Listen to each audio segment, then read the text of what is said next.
So let's start by implementing the association of measures under foods.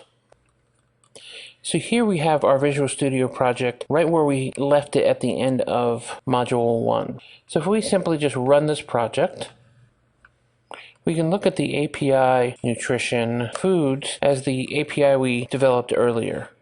Remember, we had developed the ability to return not only the information about the individual objects, but the information about the specific measures, which currently only includes calories. We also allowed it to return an individual food by ID by implementing a get with the ID embedded in it. All of this we already accomplished in Module 1. What we want to do next is support the idea of retrieving the measures for a particular food. And by going to measures, it's going to show us a 404 because we haven't implemented it yet. We need to take this pattern that we're building up here and implement it on the server. To start this process, we're going to go to the Web API config file under app start. And if you remember from Module 1, this is where we had configured our route for foods. We're going to actually create a new route for our association. Even though to the user of the API this is going to look like an association, this is going to be its own route. It's just going to be nested underneath the food route. So I'm going to make a copy of that new route, and we have to give it a unique name. And so in this case, we're going to call it our measures route.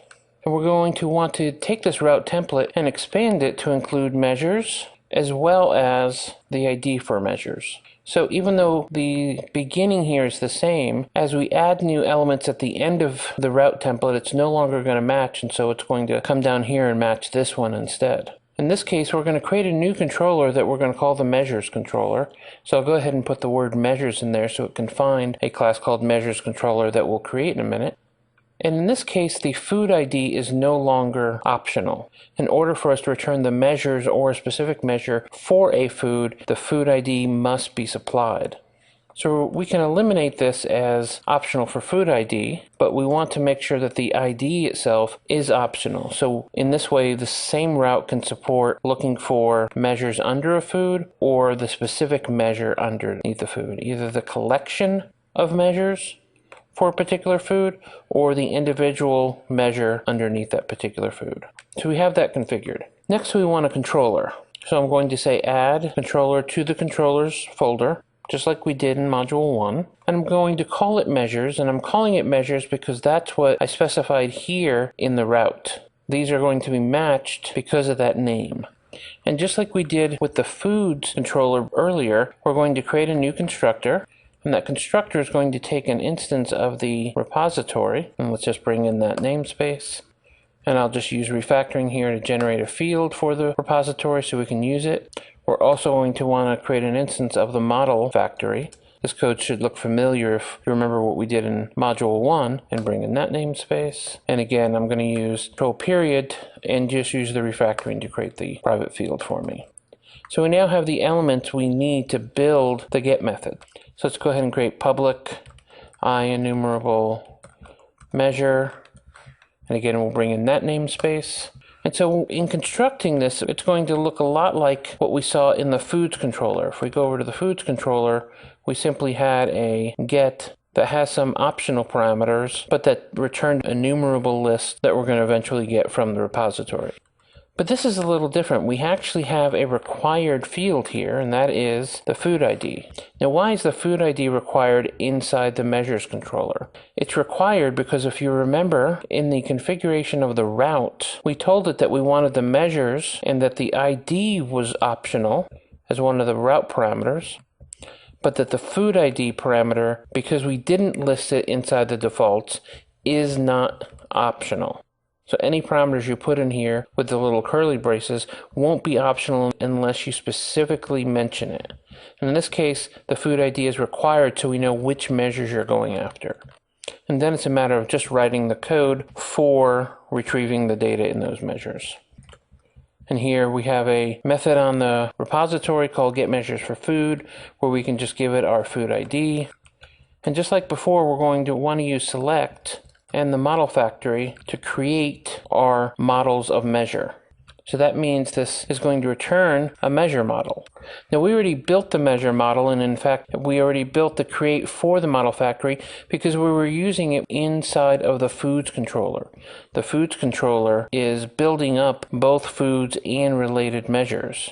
We're just going to leverage that same facility to go ahead and get the measures for a specific food ID. If you're using the entity framework, this select is going to attempt to perform this task on the database server itself. And so typically you're going to, before you do your select, call toList to force the underlying data store to retrieve the data into a list, and then we'll go ahead and transform it into the collection of our model objects. So we're now getting the measures for this particular food. Of course, if we look back at our call to this food, we can tell that this is really just this part of the call when we ask for the measures for this particular call.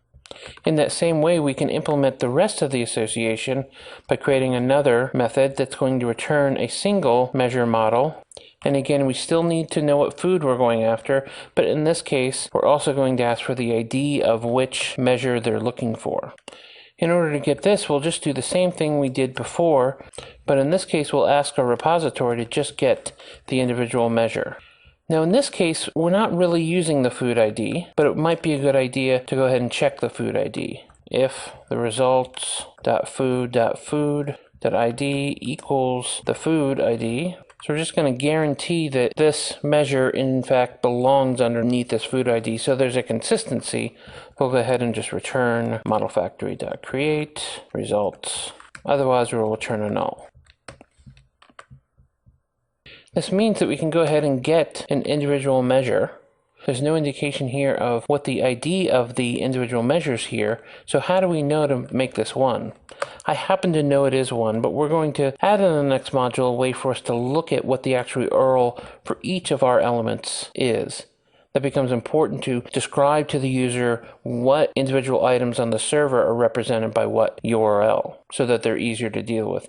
And in fact, I prefer this to the approach of just putting IDs here and then having the users of your API have to figure out where that ID belongs in a particular URI.